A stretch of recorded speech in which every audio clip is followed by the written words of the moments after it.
Welcome back to another episode of Cobra Kai Companion. You guys, we got another interview. The gentleman I've been waiting to speak to because when I saw him, I was like, that's one big guy uh, on set. And so joining me today is Daniel Wheat of Tiger Strike. Tiger Strike, right? Yes, sir. That's the one that doesn't roll off the tongue for me. I don't know what it is, but how you doing, Daniel? I'm doing excellent. How are you? I'm doing well, thank you. So you play Vlad. Co-captain of Tiger Strike, the Russian team. Probably took all of the height enhancement drug. I'm not sure. We'll probably get to that. Um, so first off, it's been gosh, I think we're going on almost a month since the show has been out. What hmm has that reception been like from like friends and family seeing you on Cobra Kai? It's been overwhelming. It really hit hard because when the day it released, I was part of a watch party with a bunch of people, with Grandmaster Tony Chung, a bunch of other people who worked on the show. We had a little watch party, and so we got to see all the episodes that came out as a group, and that was really special to see. You're hyping up, you see like Brandon Crusoe and his animal, he goes like and it's like wow. Yeah. That was a special experience to get to see it with everyone. Yeah, that's got to be pretty amazing. Because I don't know how much footage you guys see like when you're filming, different takes and stuff like that, and to see it all put together at the end with music even, Yeah, and all the that sound effects really for the hits and stuff. yeah, it adds that a bit of magic, and so I could only imagine what that's like. I think I saw like one brief footage. I don't know who shared it, but it was definitely a group of people watching, and the closest thing I got to like a watch party was at this festival called Paley Fest. They have like uh, television shows that come out, and Cobra Kai did one, and the episode that they played for everyone was the finale of season 4. Where it hmm ends with the Chosen at the cemetery with Daniel.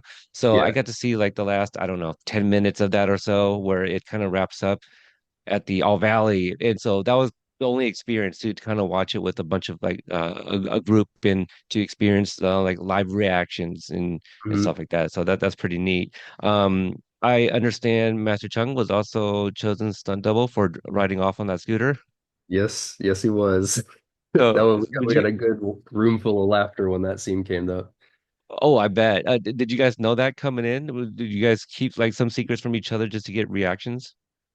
I think he had mentioned it, but like obviously when it happened, I didn't realize that was him until he said it. I'm just like, no way, rewind it, let me see that again.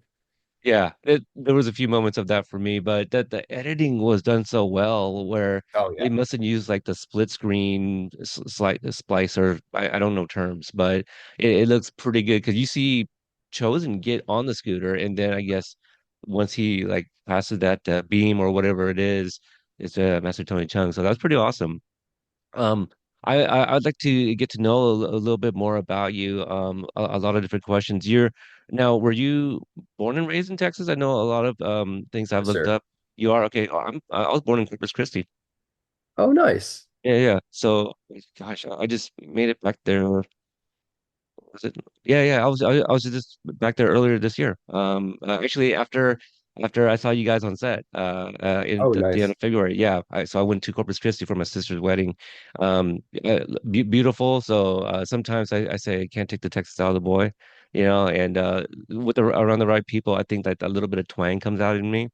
And Oh because yeah. people ask like, "Yeah, you don't have an accent," and I don't think I, you know, was in Texas that long enough. So I've seen pictures of you as a little boy in like with a taekwondo. I don't, forgive me if I get Yep, the ones wrong. Taekwondo. Yeah. So tell me what it was like growing up in Texas as a young boy and some of those interests because martial arts, it looks like you dabbled at such a young age. Was that always kind of the thing for you? I mean, I don't know if you were a tall kid. Yeah, it really was the thing. I started taking it at one I only tried one location, and it was a location that a few other friends of mine at elementary school went to, and so we're like, okay, I guess we'll try that out. And then I stayed there for 18 years. Oh So wow. I took a liking to it. But Yeah. yeah, I guess growing up, starting Taekwondo, I think that was around the same time when I actually first saw the Karate Kid movie because I think it was a school assignment or something that we needed to like summarize the movie or something. It was a great assignment looking back because that was a good movie to see. But then I guess that combined with watching TV shows, anime like Naruto. And it's just Yeah. like it's martial arts and ninjas. It like goes hand in hand. It's like I'm training alongside them. And Yeah. so I, that was the motivation. I think it was you because I stumbled upon like the Cobra Kai edits of Naruto and I think you reshared it like this goes hard, right? Was that you? Oh yeah, Yeah, I think yeah. so. The edit was really, really cool. I had never seen that before, but that was a really interesting assignment for them to specifically pick that film and not have you guys pick something else for yourself. Um, was there anybody in the family that did martial arts?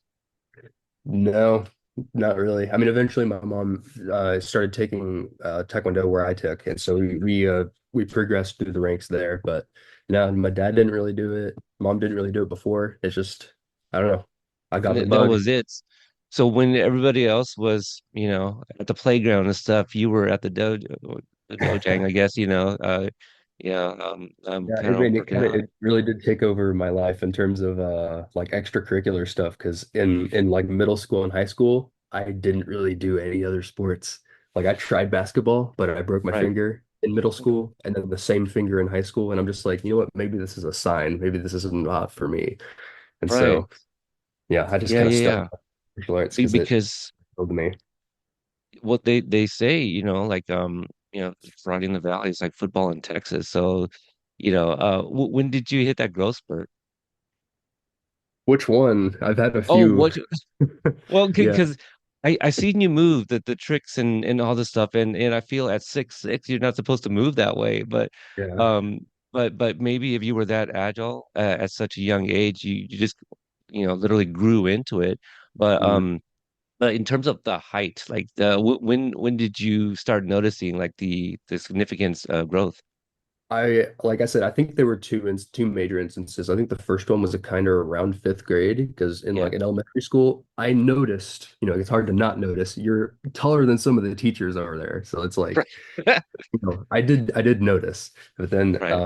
I guess middle school I got a little bit wider. And Right. then once high school started, I like kept that width, but just like shot Shot up. straight up. But like, yeah. So I Yeah. guess or yeah, before middle school and end of high school was just like shot So straight up. so so would you say you were about like 6 foot or something in middle school? You mentioned Maybe taller not than some of that. the I teachers. think I think like beginning of high school, I was around 6'1", and then throughout those like 4 years or so, I just kind of did a little bit more, and I'm just like, it comes to a point where it's like diminishing returns. You don't want to be too big because then you can, Right. things start going wrong. But I think I'm Yeah. just the maximum of like before things, some people you see like the tallest man on earth, and he's got like a lazy eye or something. It's just like, yeah. Um, oh gosh, have you like suffered like any sort of like really, you mentioned a broken finger, but again, being so tall and the long legs and long arms, have you suffered like any like really big kind of injury? I've been fortunate enough to not have anything like major. I think there was one, I sprained my ankle really bad in 2018, and that set me back a lot, but it made me focus on important things like landings. Hmm. Landings are like the most important thing. You can do all the cool stuff in the air that you want, but if you don't do the landing, that's really important. And so but yeah, I've been very lucky, I guess, to not have any kind of major things like that because I've heard stories from like other people that were on the show that say like, oh yeah, I've had like 6 knee replacements or something. I'm just like, what? What? Yeah, that it doesn't make yeah, because again, like when like Thomasine Griffith is 6'5", and then I saw you listed at 6'6", and immediately was thinking like, man, that's a shooting guard, you know, and I do follow basketball, and you just hear about, like no contact injuries, and just because bodies aren't really, I don't want to say the word like built, but like anything above like 6'2", 6'3", that's just really large, and I don't really know how the bones work inside for somebody that large, but I know somebody can sneeze wrong and probably blow out a knee, so that's awesome that you've been able to avoid some of those injuries. Now, when you say landing, specifically, is that like landing properly and just landing the right ways? That way you're not kind of I don't know, breaking anything or just Yeah, for sure. Like I think the instance that I'm talking about in 2018 was I landed 1 foot at a time after doing a front flip off of something at a mm, gymnastics place. It was on the spring floor, and I was getting a little too overzealous with my style points, and so I wanted to have like a boom boom like foot like one after the other. But when I uh reached for the ground with one of these feet, it hit at an angle where it's just like it just kind of like high five the ankle high five the ground. It oh just was no, not yeah. good.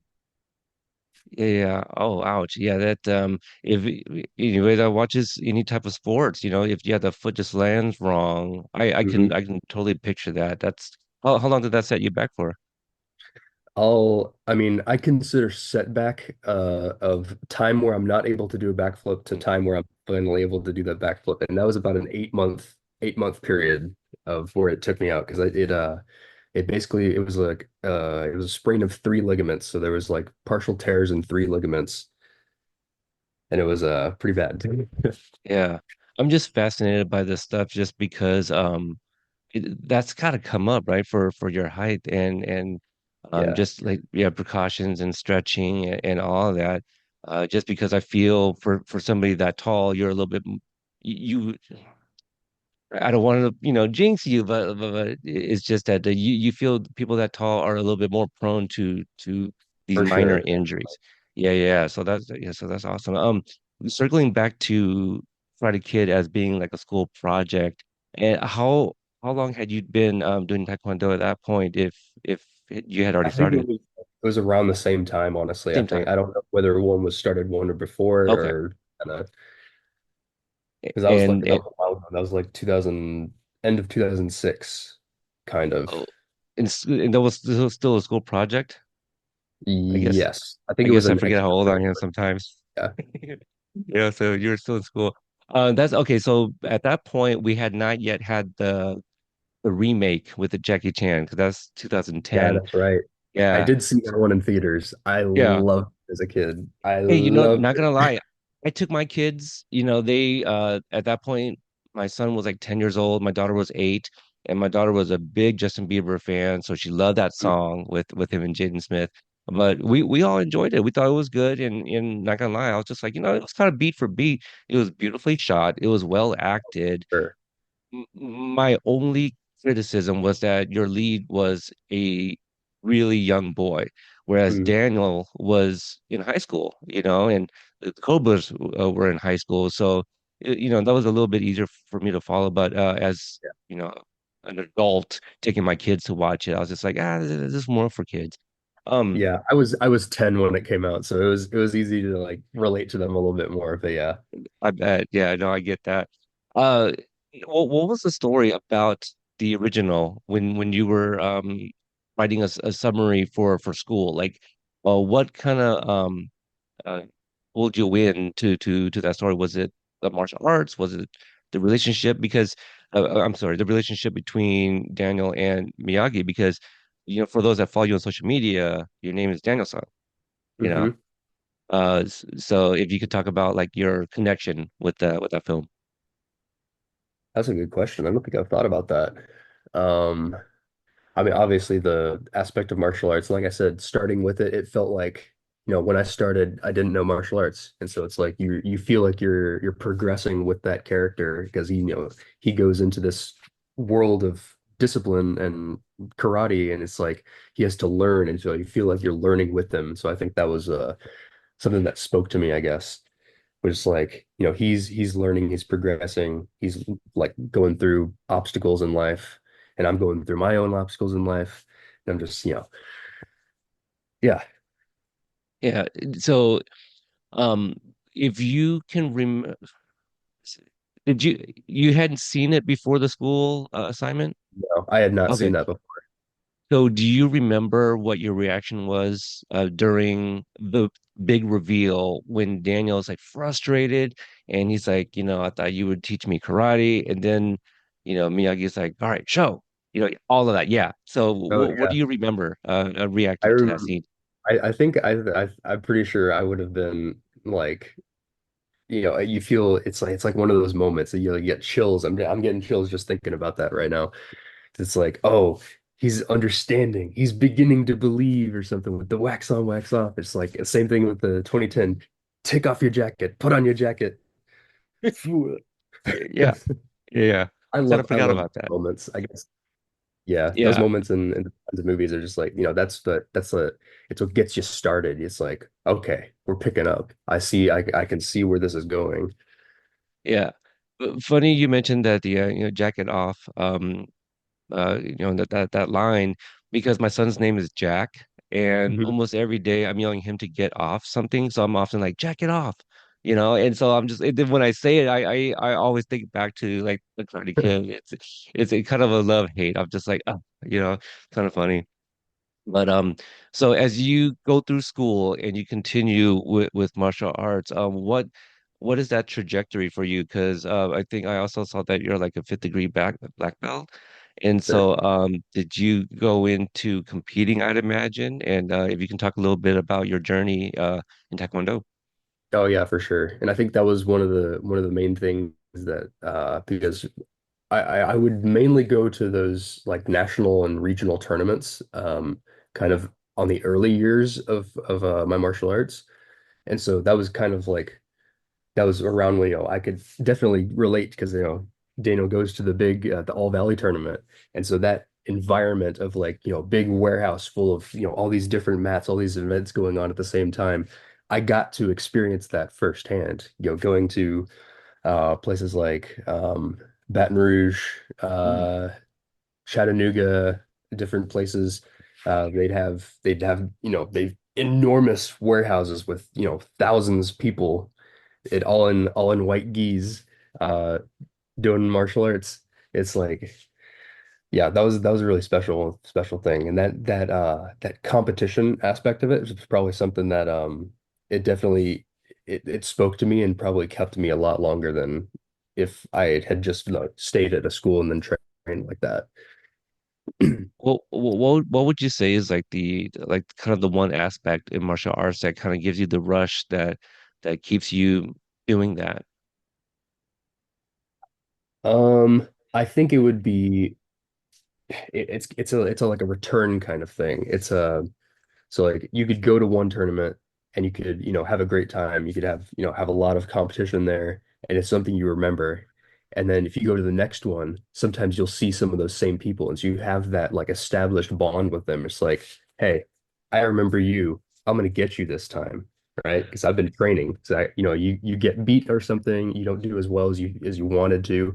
You get back to the training of it. You get back to the dojo and you sharpen your skills and so that you're ready for the next time. And so that I guess that was something that really spoke to me A little bit of a push, and for sure. the idea of returning and getting like another chance to kind of go at it again.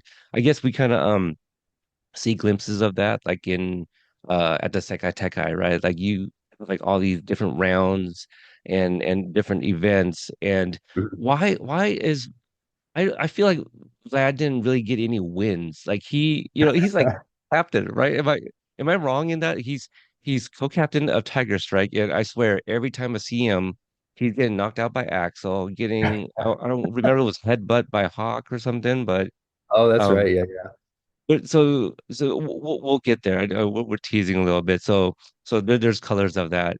Um, uh, early, maybe not even early on, but as you're making those rounds through the circuits, was there anybody that um you would end up going to meet on the set of Cobra Kai that you've come across. Mentioned like Chattanooga and stuff. I feel maybe Master Tony Chung had some time there as well. Some of those events. He may have been there. I think I would have been too young to recognize anyone from then, but I wish I could have. That would have been the perfect story for that kind of thing. Little full circle moment. But is there anybody that Yeah, you remember maybe that ended up on it that you ended up seeing like on Cobra Kai at all? I know like when I spoke with like Justin and Jules, Justin had trained like Haley Glass, and she ended up yeah. on the I show. think I think they were more of like the sport karate kind of world, and Okay, I was in a taekwondo for uh International Taekwondo Alliance. That's what my group was. I think it like started as the ITF or then became ITF. It's the all like the three-letter, initialisms are getting kind of confusing, but kind of like um wrestling. yeah, yeah. And so I think they were in a similar type of world, but I guess it's just a little bit different, just like a Got it. parallel kind of Yeah, thing. so not a lot of paths crossed over that I don't time, think so, no. right? I'm glad So they actually did because yeah. So why stunts? You could have been like an instructor or something like that. I don't know martial arts, so I don't know like the different uh things that you can do.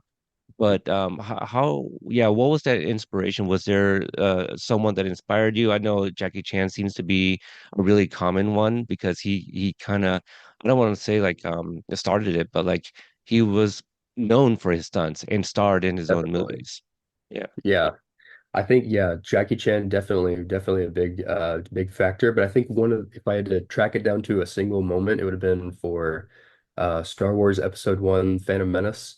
You Okay. have Ray Park as Darth Maul doing a B twist across the screen, and it's like, what? What did he just do? That was crazy. And so you start thinking of it's like, oh wait, that's an actual thing that people can do and you can do it for movies and get paid for it. That's kind of wild. And so I That's think amazing.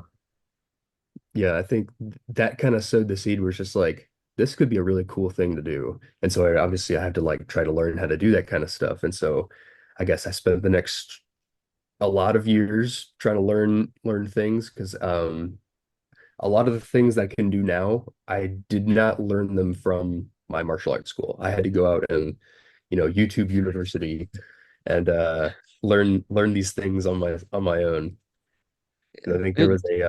there was an abandoned loading dock behind a Walgreens uh near my Taekwondo school that I would just go, when classes weren't happening, I would literally just go back there and then like try flips off of a loading dock onto grass.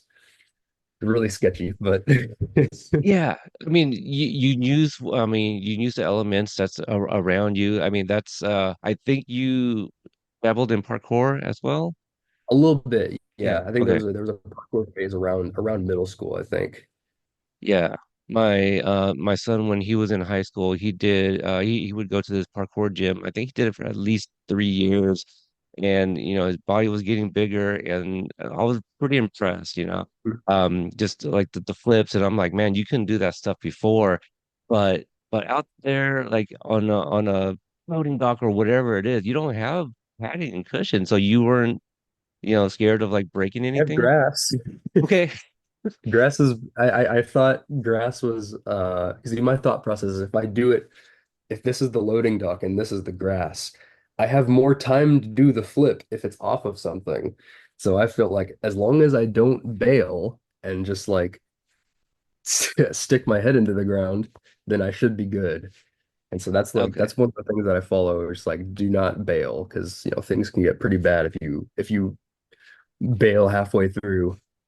So You got to it's a commit. kind of Got thing. to Yeah. commit, go all in. I guess I forget that you already have like the experience, like several years of experience of Taekwondo when you're going out and doing this. So you can do these flips. Now you're just looking for places to kind of like practice and Mhm. Yeah, and and get more fine proficient at tune. them. Yeah. It's not like me just deciding like, you know what, I just saw that Phantom Menace. Let me go out and start doing flips for a reason. So Yeah, it's not so you're not doing that. I don't recommend anyone try to do off of a loading dock onto grass for their first one. There you go. You Yeah. should probably go to a gym and have a spotter and have, correct safety equipment because that's probably the best way to do that. Yeah. And so what was that push? This is something you started dabbling in the stunts. What was that big opportunity that kind of led you like actually performing? Yeah, definitely. So, I think it was in 2022 is when I decided to take or attend the International Stunt School in Seattle, Washington. And so that was a pretty big move because I basically had to, drop out of college and go like this is I like I have to have a break from this. And so I'm taking this risk because I think this is what I want to do because I feel like I'm like wasting away in like online classes especially, because it's like during like the asynchronous stuff and I'm just like I'm losing my mind. I got to do this. And so I think that was one of the big things that I did. Like it was a big risk because it's like, it's a lot of money. It's staying somewhere that I longer than I have ever, outside of home. It's 4 weeks long. Um, and it's just like a really super intensive like a crash course on different aspects of stunts. Like yeah, all fight choreography, that was the main like Mm. first 2 weeks was just all those different aspects of like armed, unarmed combat, making uh how to make your own choreo, how to like sell it for a camera, especially because it's like, if you have that kind of reaction, that does not work. So you have to like get all the reactions right. So they teach us how to think about that. And it had different other things like how to drive, how to like precision driving, yeah, stopping on marks, learn how to do like 180s, 90s drifts. That was pretty cool. Man. And getting lit on fire. So it was like it's all these crazy things like high falls from like 30 feet. It was ridiculous. And so I think it was a group of like 50 other people. And so that was a pretty intimidating thing to take on. But at the end, it's like it's a group of 50 people. We're all family because we've been trauma bonding off of these crazy experiences that we're having. So that I did see I may have been in your reel, but I did see a sequence of you being lit on fire. Yeah. Now, for going through a school like that, do you like are you able to pass and certify if it's I feel like it's a no, but like do you okay, so you mentioned like a 30-foot fall. I'm scared of heights. So if I can't do heights, I don't pass, right? I don't get certified and stuff. Um, I mean they have obviously they have intervals and so they'll start you on like same Two thing. They feet. have like a loading dock there, but it's on like a big I don't know, like 3 foot thick mat on the ground. So you're literally just like falling about 2 feet realistically. But they'll teach you how to do like the different techniques on how to fall. And then once you're ready and they think you're ready, they'll do like one of the lower levels of the high fall because it's on this like a scissor lift that can go Yeah, up to like 50 feet tall. But it also goes, probably like 10 feet. But with the big air mat, you're really only falling like maybe four, 4 feet or something like that. sure. Sure. And so they'll Yeah. they modify it a lot. And so it's I couldn't really go up much higher than 30 because Yeah. once you start going higher than that, the big air mattress that's you're landing on, it starts looking less big when you're up higher, and you're just like, oh, I better not miss. Right, right. Yeah, I have trouble going down like really steep water slides, so I don't know if I could do some of those jumps. Um, I did watch a music video that you got to participate in Oh, with Matthew McConaughey. Uh, I'm sure you're in there somewhere, but yeah, I would imagine being from I'm pretty hard to find. okay, but so how do you land Zach Bryan? Was that the artist? Yep, Okay, Zach Bryan so music video. how did you end up on a music video project like that? So I just had someone that I know in Texas. His name is Justin Hall. I've known him because I think he trained jujitsu with a Taekwondo person that I've been in contact with for like several years at this point. And I think I made the acquaintance with him with training like class or seminar that was at another gym. And so we made that contact, just like, oh, Mr. Tui, and he's like, oh yeah, you're trying to get into stunts. I'm a stunt man as well. And so like, yeah, we'll have that connection right there. And I guess one day I get, you know, DMs me on Instagram. So I'm like, hey, are you free this day? And I said, why, yes, I am. That's And amazing. then that just kind of happened. So that was really cool. I got like 2 feet away from McConaughey. So that was Yeah. that was interesting. He's a Yeah. really interesting person on set. You know Oh, that I bet. that thing that he does in Wolf of Wall Oh, Street? This yeah, yeah. he does that in real life. Well, He you just does you that. you know that was if I'm not mistaken, he improvised that because that's actually like a an Hmm. actual like a yeah training thing. He He gets does it himself in all the the moment time. kind of deal. Yeah, yeah. That's hilarious. Yeah, for anybody that's interested, it's called Nine Ball, right? Nine Yes, Ball. nine ball. Yeah, I'm blown away at how it was shot. It literally looks like a movie, like in terms of like production quality and just how the shots look. It's just like we're just a couple of guys throwing hands in a bar. yeah. But this I looks like a mean, movie. I was pretty pretty impressed. The song is really good. It's sad and it's about a father who takes his son to the pool hall and teaches Mhm. him how to hustle, basically. And I don't want to give too much away, but there is a story there. It's really well done. Matthew McConaughey and Ty Sheridan plays his son, well, his adult son, because they go through Yeah. the different years. So yeah, I really quite enjoyed that watch. Even if I didn't see you, I was just like, oh, he was in a music video with Matthew McConaughey. Let me check this out. And Yeah. so yeah. Well, so that was cool. Did you get a chance to say hello or anything like that at all? A wave Uh to Matthew. no, Matt, no. I Matty. think it was a pretty tight schedule for shooting. So we were just there to, do a little bit of choreo for, these brawl guys that are doing, and then we're just like, all right, thank you. Yeah. I was just looking for anybody 6'6", There's a couple of big guys in there. There was another project. I think I had it up here. The next big hit and Norse game were are a couple the other ones that have you done. Ick is one that is actually I that one I'm actually pretty interested in. I would check out that one has Joseph Kahn directing it. Known I'm very for excited to see that. yeah. Once they stop, promoting it on like film festivals and actually release it. Yeah. If you can share like how you got landed some of those projects. So yeah, I'll say that the next big hit and Ick were Hmm. both directly from connections that I made at stunt school.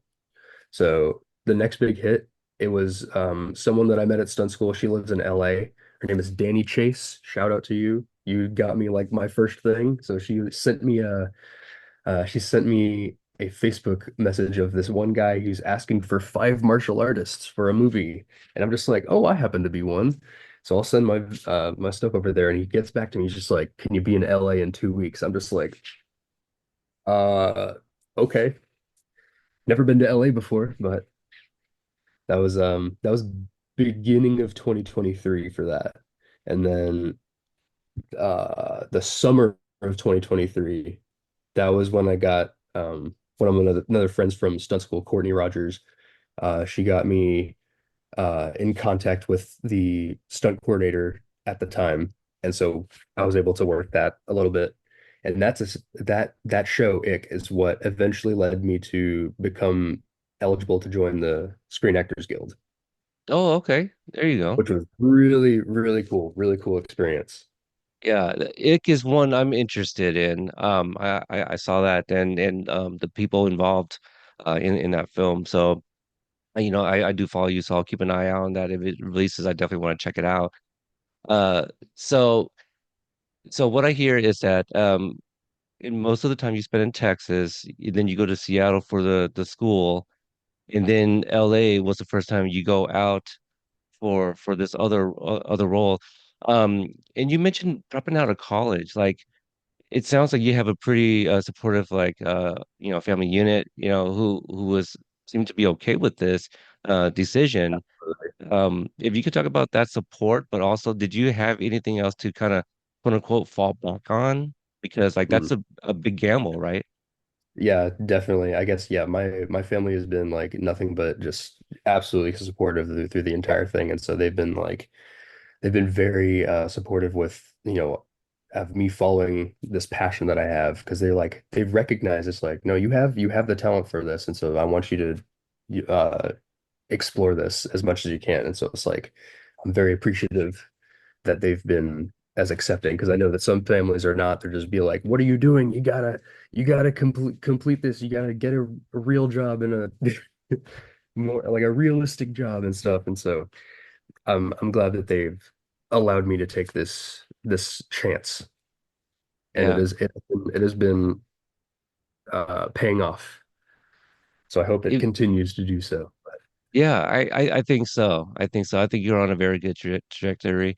Um, Now, if you don't mind sharing, if there wasn't Taekwondo, martial arts, the screens, like what else could it had been for you? What could we had seen Daniel we doing instead? That's a very good question. I think it would have mainly been probably a personal trainer kind of like um physical education kind of route because that is what I was um going to college for. I was had a applied movement science degree is what I was going for. And so I have a kinesiology associate's degree as well. And so that's kind of that was going to be the path that I was going to go as like a real job, quote unquote, Mhm. if stunts were not to work out. But I felt like, no, I think I need to like strike while the iron's hot for this. And so Yeah, I'm glad that I did because that's a yeah, personal trainer stuff, and kinesiology, it's a lot of science. yeah, yeah. I I don't bet. know. Yeah, going through school, science is not my strong suit. And Sure. so, You were yeah, really I'm going to put glad that this yourself is through the working ringer. out. Yeah, yeah, awesome. Well, you mentioned strike. I think that would be a really great segue into Tiger Strike, strike first, strike hard, no mercy, all of that. So if you can share, how did you land overtime? So I landed Cobra Kai, and it was because of another pretty big risk that I took. There's a website called Stunt Listing, and they Mm, have it's like a stunt performer directory that coordinators can look up different performers for what they need. Um, but they send emails of like promotional stuff, and one of the things that they sent was beginning of beginning of 2023. They were like there's this stunt hustle package for like $500 or something. So you'll get access to like 20 one-on-one meetings with different stunt coordinators throughout the next year. And it's just like that sounds kind of nice because if you think about it, like that's 20 coordinators that you probably wouldn't be able to talk to otherwise. And it's for like I think I mentioned this to Josh Lamboy, but the your sensei. Yeah, Russia Sensei, and he was just like, "Yeah, that sounds kind of nice because you don't have to spend all that money to go and see them individually. So you have that like it's." And so I was like, "Yeah, I think might be a good idea." And so I took that risk, and then once those calls started getting scheduled and I started meeting with them, there were two coordinators that I distinctively remember, and they were directly tied to me eventually coming on the show. One of them was Freddie Poole, mm, who is I think he took on as assistant stunt coordinator for Ken Bearfield during season 6 because Ken was having a baby, and mm. so he needed to fill in for that. Um, And I and I think I think he also doubled for Dennis, if I'm not mistaken, right? It's yeah, yeah, yeah, he had the wig on. right. Um, And so yeah, he was one of them. I remember having a really good hustle with him. And I guess he remembered me because he remembered to bring up my name, but it was him and another one was Matt Mullins. And so Matt Okay. Mullins was he was the double for Axel and for Johnny. Axel and Johnny. Yeah. So he's fantastic. Both of them are fantastic. Just stunt people and performers in general. So very good context that I made on those Zoom calls. And so when they get around to filming season 6 and they have, they're in the office, they're brainstorming upcoming scenes. They have all these like this big calendar with all these post-it notes of it looks crazy in there. But one of the post-it notes says, for the kick competition, we need a tall kid and like Axel or no and Robbie and Quan because they're the ones that do the kick competition stuff. And so they're like, we need this tall kid for the kick competition. Do we know anyone? Do we know anyone for this? And I guess when they were first thinking about that, I think Freddie Poole and Matt Mullins were there to, vouch my name forward. So like, hey, yeah, I remember this one guy, Daniel. Remember him being pretty tall on his resume. Had a pretty good talk to him on Zoom. Let's give him a call. And so I get a call from Don Lee, and rest is history. Yeah, that's amazing. That's a really and just for being tall, you stood out, literally and Yeah, figuratively. I feel so bad because like I've had I think there was another interview I did a few days ago with Cobra Kai Canada, and Yeah. I had to explain my path to getting hired right after Paula. Oh, And so you have Paula's so it's like a special, like the best, like most wholesome path of how she got on the show. And then I'm just like, well, I was tall, I guess. I was hey, we all have our stories. Yeah. yeah, Yeah. But yeah, hers is yeah, it was special. I don't want to underplay it. For those that missed Paula Ray Taylor's interview, go check that out. Yeah, I got to speak with her as well. So you get the call from Don Lee, and it's kind of interesting. I do wonder why they wanted somebody.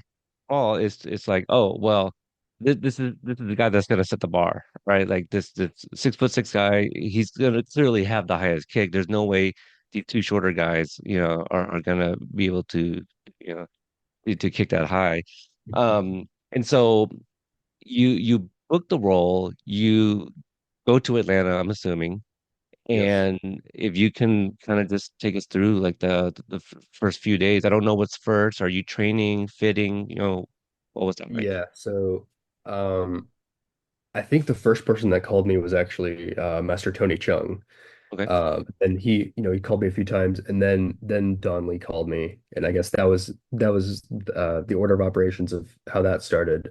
But yeah, once I get in Atlanta, it's like, okay, this is great because I hadn't been to Atlanta before either, so it was like a completely new experience. Don't know anyone here.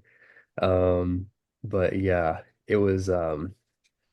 I think I arrived a week before I was supposed to actually be on contract for anything. So I was just there to, do my diligence, stay after, clean the mats and stuff, just be a helping hand. And so that's what I was mainly there for that first week.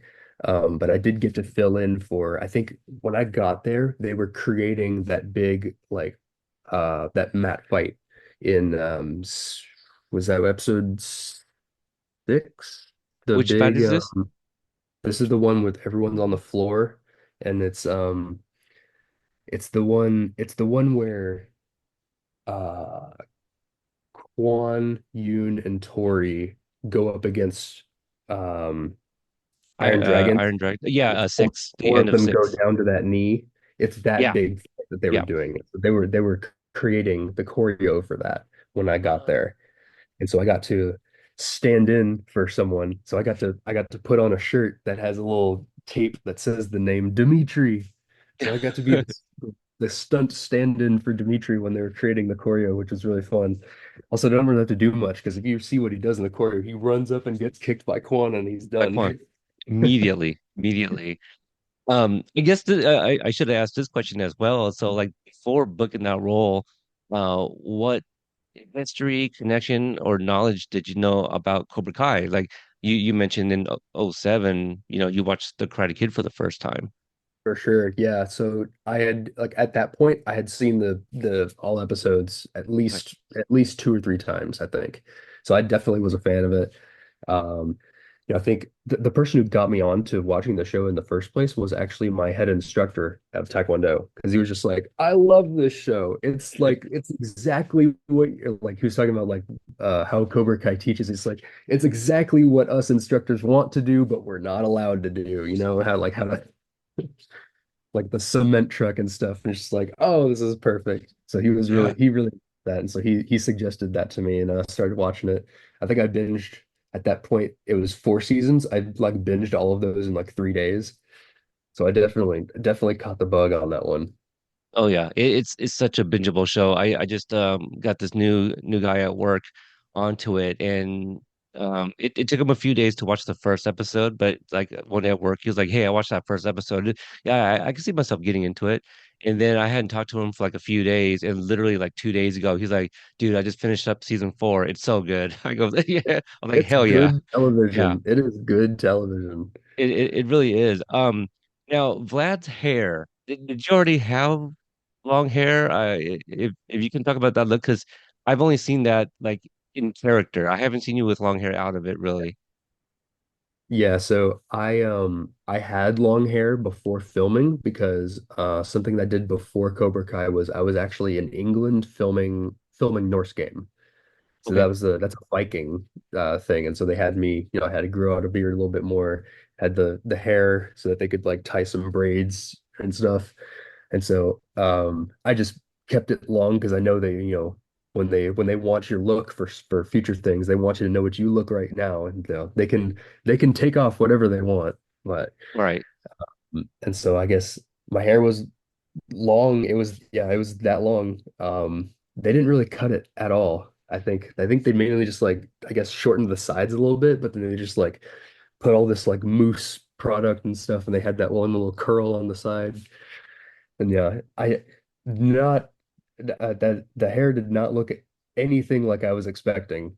Because I hear, I'm a Russian captain, and it's like may or may not do steroids, And so I'm thinking like Maybe in my head, I'm like, oh, I'm like, buzz cut, like high and tight kind of thing. And so I guess, but a like different, Drago. You were picturing Drago. yeah, exactly. That's the look that I was thinking. But and I was actually my character was supposed to have a facial scar because I remember reading in the script, it was just like it was describing my character's like big muscular Russian with a big facial scar, and I'm just like, oh, wonder what that's gonna look like. And so when I get to my first day on set and they're putting me through the works of hair and makeup, they do the hair and stuff, and then I get to makeup and they just like, they put some powder on my face and I'm just like, was I not supposed to have a facial scar? And they're just like, oh yeah, I think yeah, they took that out. And they're like, well, why'd they take it out? And they're just like, oh, we don't know. And so I don't know, I still don't know why they took the facial scar out, but it is what it is. Yeah, that would have been really cool. Well, Daniel, we could definitely do a mock-up. We'll take a picture of that and just see what that would look like. I do, man. I now I want to know why that was taken out. Maybe the facial scar comes from me getting headbutt by Hawk, and his Hawk is the thing that creates the. Oh yeah. That could be it. Yeah. Well, it would be even funnier if you got the scar from the Mohawk, but then now you got like, some like blue and red and white, like Mm. first imprinted on your face for no reason. Um, oh man, that's wild. So you were already a fan of the show. You booked this role. Um, who was the first person you recognized and you're like, holy shit, that is such and such? For the cast, Yeah, yeah, cast wise. that's a good question. I think it may have been Gianni, Mm, honestly. And I think of all the cast members, I talked to Gianni the most, like just one on one. So I love him. He's so good. He's so just a yeah. genuine person. When we were training with him in the stunt dojo, he's progressed a lot. He's gotten so good. But yeah, I think he was the first person I saw. just like to recognize you're in three-dimensional space. I see your Right. face and it's not on a screen. It looks crazy. He's taller than I expected him to be. Yeah. Yeah, he's a tall one. Who let's see here. As a fan and then interacting with a lot of the cast members, who would you say is the closest to their character? Closest to their character. I'd probably say Jacob. Okay. Jacob definitely. He's a crazy individual on and off screen. Yeah. Yeah, I bet. And then on the flip side of that, who is can be the farthest the furthest from their character? I'd probably say Tanner because Okay. Tanner is such a goofball. Yeah. Yeah, he When the I cameras took aren't a even pic. rolling, I Uh, think I have an instance. I don't think you can see it in the show, but I definitely remember when we were filming it. It was one of the scenes where Gunther is on stage explaining the rules, and we're just like all around like the perimeter, just like listening to him. Um, Russia is right in front of Miyagi-Do in that scene. I don't know if it's in the show, but I remember us filming it. That's where we were laid out, and so I'm standing right in front of Tanner, and where the camera's like up on the stage looking at us. And so Tanner's completely eclipsed behind me. You cannot see him at all. And so he takes advantage of this. And so like when the cameras are rolling, I feel something like tapping my shoulder. And after the take, I look at him, he's literally just like like bumping his head against my shoulder. And we're like, I'm just like, I'm trying to not break character because I'm just like, Tanner, what are you doing? What are you doing? But it's yeah. pretty hilarious. When I got to visit I took a picture with director Joel and hmm DP Abe Martinez, hmm and you can see Tanner. He's trying. He video bombs, and we're so the three of us are standing, and then at one point you see Tanner like below, kind of kind of like below where like our waists are, and then hmm he slowly like creeps up like above the shoulder, and it has this really this phase. It's pretty funny, but I can see that once you said Tanner, it just made a lot of sense, But Yeah, he was I love that. I hope somebody has footage of him just popping his head on your back. probably It not I because it was during a take. Well, but it's something fun. That's hilarious. I'll have to go back and maybe if you were able to notice that that's not a take that they used, but we'll see. That's hilarious. So take us through like so you did a stand-in as Dimitri during the sequence that they were rehearsing. At what point did you learn that you would also be the double for Thomas Ian Griffith, Terry Silver? I think I learned that I think a week or two into actually being like on contract for like rehearsals and stuff because I think and it was one day like randomly at lunch we went and got wings for everyone and so I'm sitting in the couch in the training dojo with a wing in my mouth and then Ken Bearfield the stunt coordinator comes over and he's just like you're doubling Terry Silver and I'm like with a wing in my mouth I'm like yes sir and so That's that's how it came to be. yeah, a hell of a way to relay that information. Yeah, Um, so you mentioned you were a fan of the show of Cobra Kai. Did you had did you see Karate Kid 3 before I any of this stuff? I did not. I actually I like once I was on the show and it's like okay now that I'm doubling this character I need to do my homework right because I need to like learn like I need to see now how he moves and stuff because you can't be a double and move completely different than how your guy moves and so I think we did like an entire Cobra Kai and Karate Kid marathon while I was in Atlanta with some of the other guys I think Colin O'Brien who is he's one of the what team is that? The Dublin Thunder one. He's the one Okay. who kicks Dimitri off and then does the front flip and then fights. Miguel on the 2v1, but Mm, he was also Hawk's stunt double okay. toward the end for the brawl kind of stuff. He just had a birthday recently too, I think. Yes, he did. Yeah, Yeah. yeah, yeah. I follow a lot of people, so yeah, I'm sorry. Okay, yeah, I knew the name sounded familiar. I was like, okay, couldn't place it until you mentioned that, right? Yeah, So because I've seen we him did with a like picture a of the mohawk on. yes, yeah. We did a Karate Kid marathon while I was staying in Atlanta. So we caught up. We did our homework. Yeah. And so did you spend much time kind of one-on-one with Thomas at all? Kind of just going over moves and stuff like that? A little bit, yeah. I think we weren't really able to do as much as I'd liked. I think just like one on one because I think the um everyone was so because we were prepping for the brawl because that was like when I was going to get brought in to double him is when we were doing the brawl. And I think that when we were rehearsing that, we had way too many people in the building. We had probably like 60 people training choreo at once because it's so much people that we had to overflow the Russia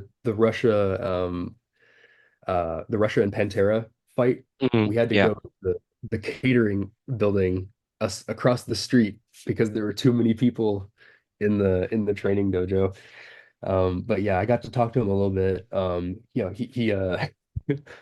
He for being slightly shorter than me, he can definitely impose himself. He walks up and he's asking me questions about like, what kind of martial arts have you done? What he's asking my background and stuff. And so that was a pretty cool experience to get to be talking to like the main villain of the series. Right.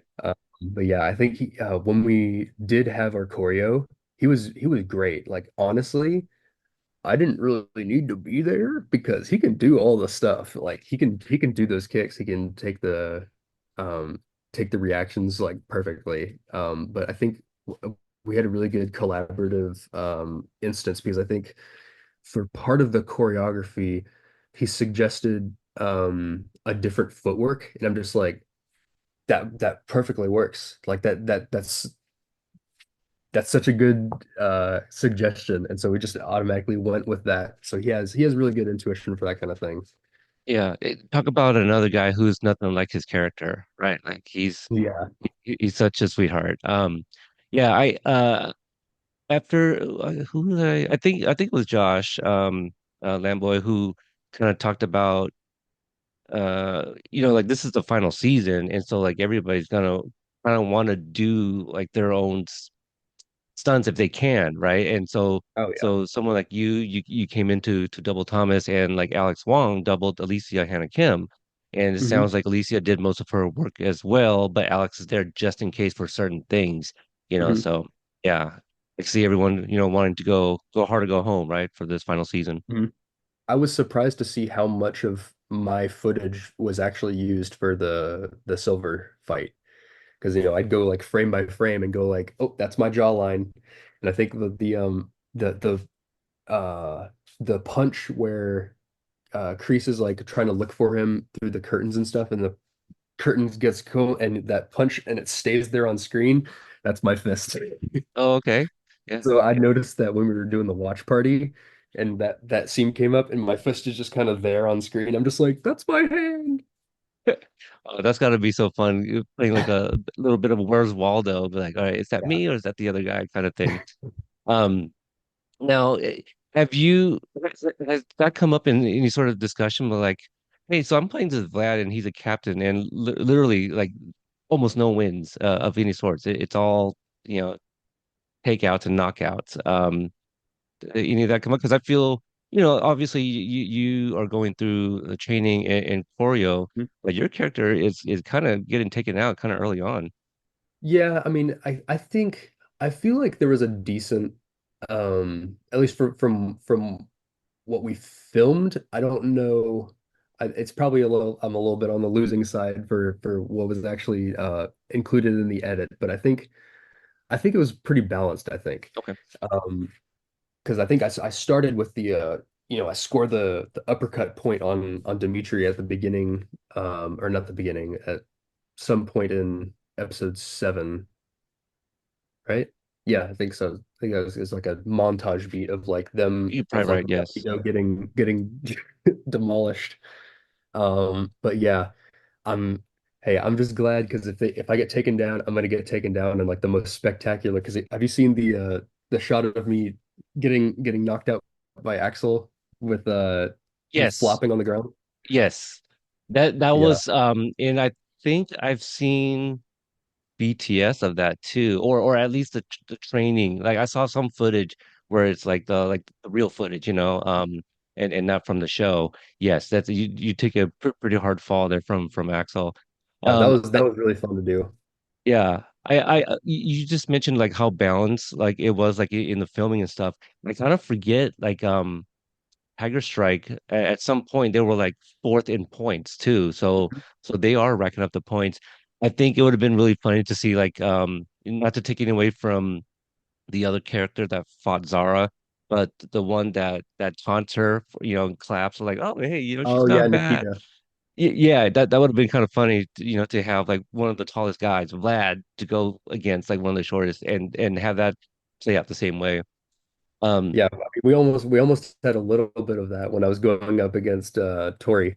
There's a okay. pretty big height difference for that one.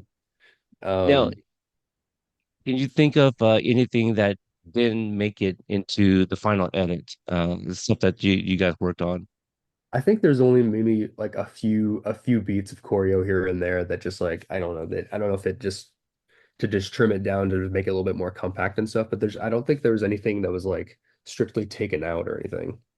And that Yeah. was something they told us early on. It's just like this show is really special. If you have something to show, they probably will showcase it. And so I'm glad they did it. Like even for Colin, his front flip on the stage, I'm so glad they kept that in because that was real. You know, that's his celebration. So that was and it looked sick.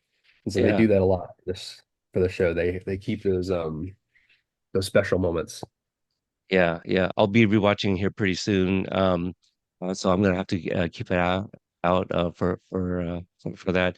Um, now you, I don't know if you get the scripts because you're in the episodes, but do you get the scripts if you also have lines, or if you're in the episode, you get the scripts? Um, I mean, I didn't receive a script myself, like with Yeah. like my name on it or anything.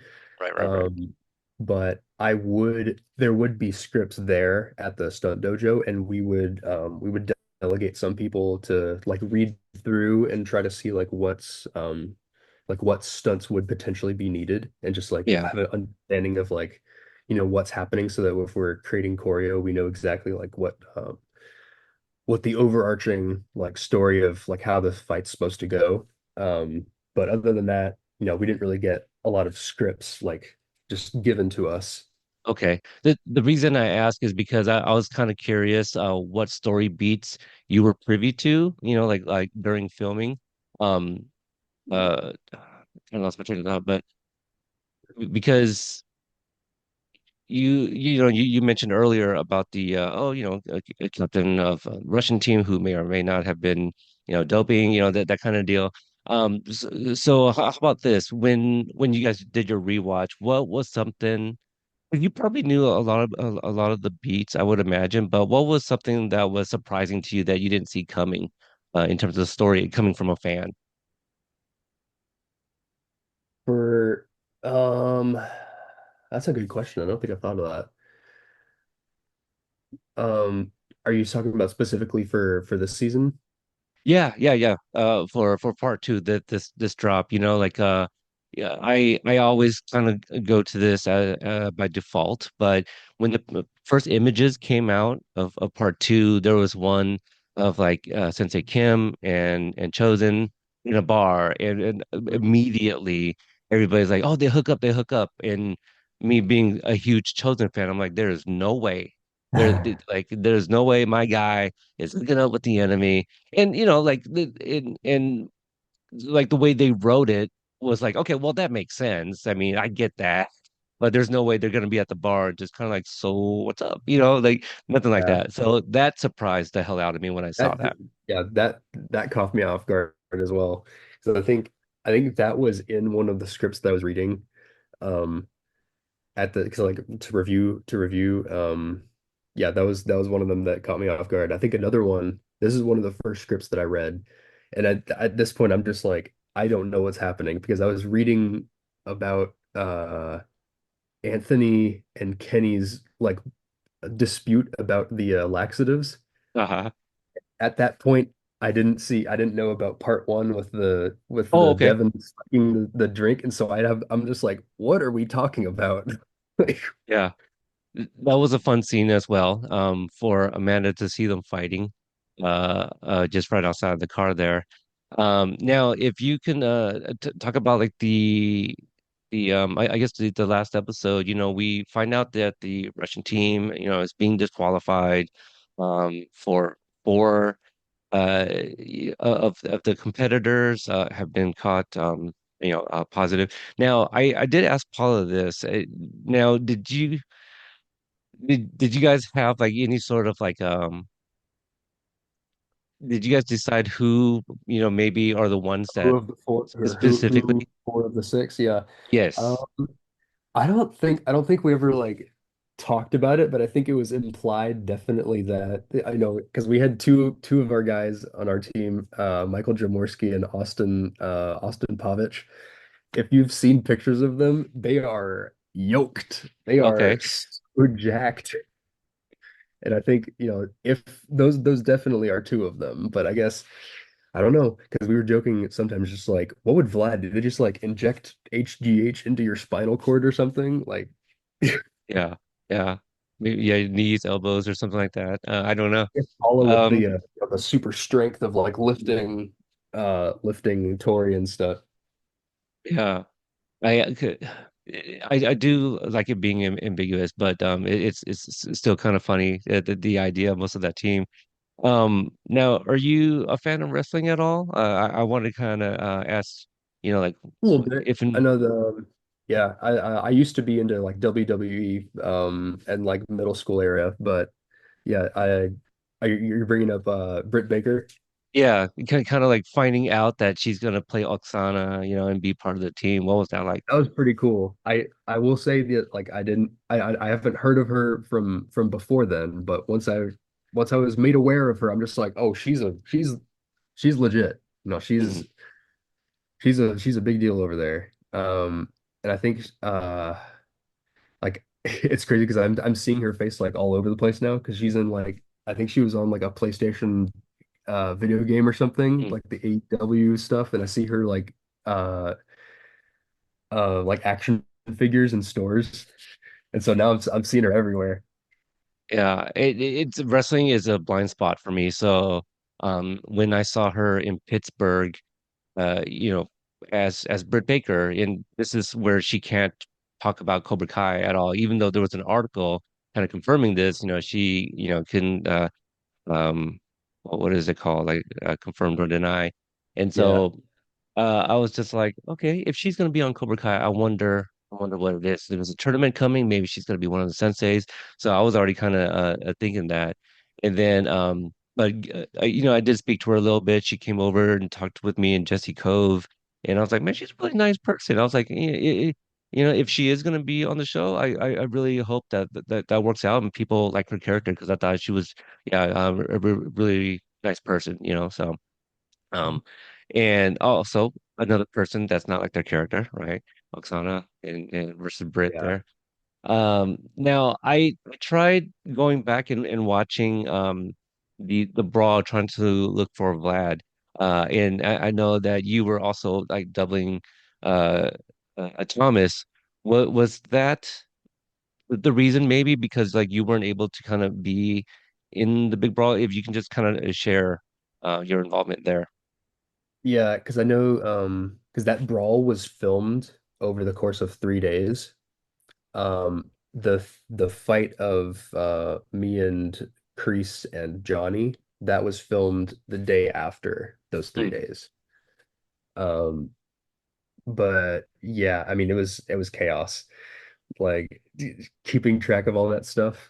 I know that I think I saw when you had Justin and Jules over. they were talking about like hats off to the editors for Yeah, putting all that together. And it's like, yeah, definitely. yeah. Um, what was the question? I'm sorry. Oh, it just kind of like if you can share like any of the Vlad moments during the brawl, because I don't Mm, remember if I saw anything so that really stood out. yeah, I remember the first like that first day of filming. It was that the initiation of like everyone running toward each other. I Right. swear we did that like 6 hours. 6 hours of just running towards each other. Oh Different wow. different variations of like what they were doing for coverage. And so I remember that very vividly. I think my main and rival for that was Justin, because I remember, we kept like going at each other and like wrestling and trying to pick each other up and slam each other on the ground and just different shots. I think there is like one like third of a second where you can see me throwing Justin down in front of the screen, and then Johnny comes from behind us and pushes off to the side. I had to go like frame by frame to find that. And I'm just like, oh wait, that's me. That's me throwing Justin down.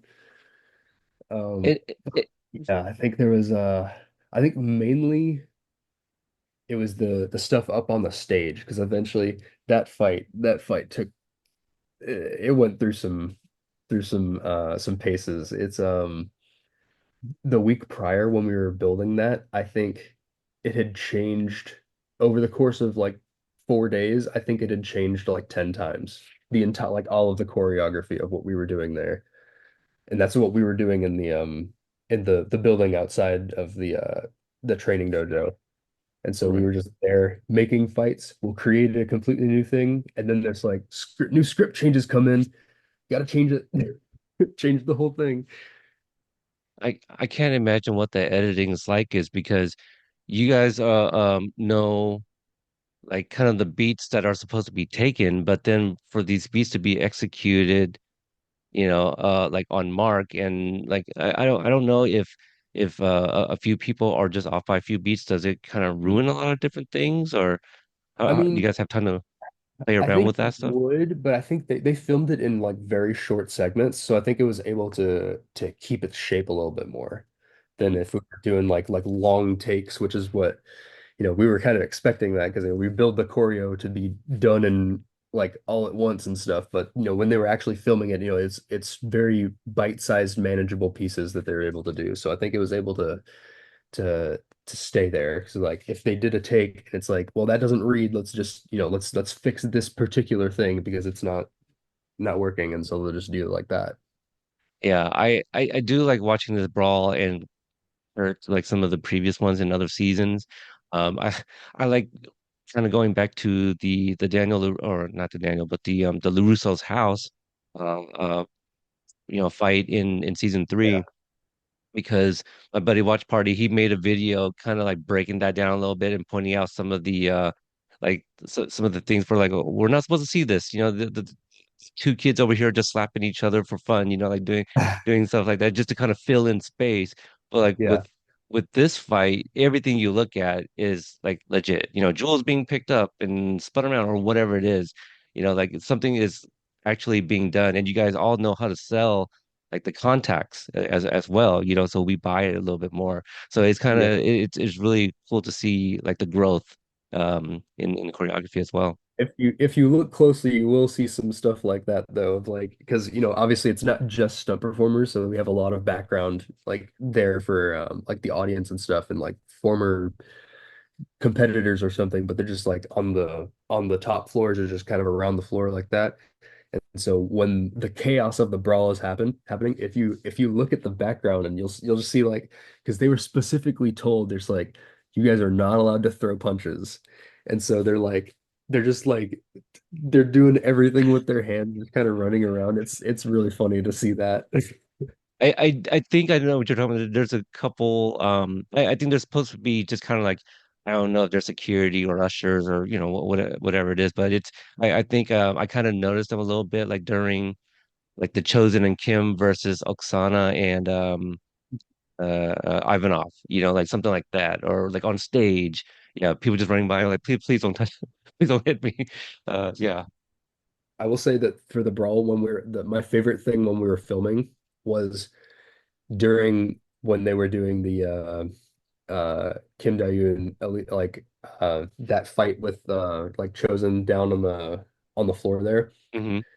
That was probably my favorite thing while we were filming, and it's not even what you see, it's what's happening behind the camera because it's everyone who is involved with the brawl, no script, literally just like every single take, just go at each other, just like throw a few punches at each other and try to like throw each other on top. It was literally like 30 minutes of just them trying to get the coverage of that fight, and we're not even on screen, but we're just having the time of our lives, just like this time I'm gonna go for this guy, I'm gonna grab his legs and then he's gonna tackle him.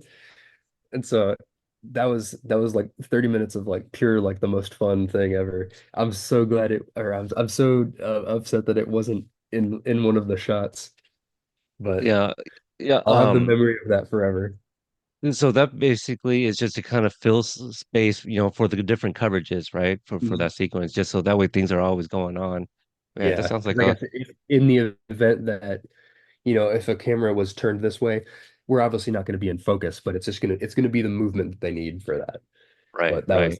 that was like peak. That was like everyone just getting their frustrations out, just getting the creative movement. I have to watch that a little bit more. So some of the stuff going on in the background during that. Then, as we get ready to wrap up, you've been so generous with your time. You had a very unique situation for being 6'6", and letting go Cobra Kai.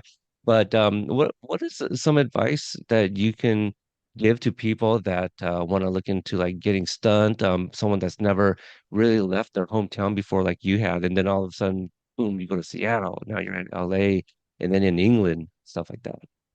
Yeah, I definitely like I've taken so many risks. A lot of them have luckily panned out, but a lot of them have not. And so I guess I'm one of those people. I just take risks because I don't want to live with regret, you know. Um, I feel like I definitely believe that if I hadn't gone to stunt school, I would not have gotten the opportunity to get on this show. And so, and all the different risks I've taken since then of, buying that hustle package, going to England to work. Yeah, working on that Viking thing. And I think I also went to China for 6 weeks to work on a live stunt show. That was a crazy, crazy experience. And so I was like, I'm gonna be alone in China for 6 weeks. That's a pretty intimidating concept, but I guess don't live with regret because you'll have the all these adventures. And I guess it definitely helps just expand you your character. You have all these experiences that you can go through.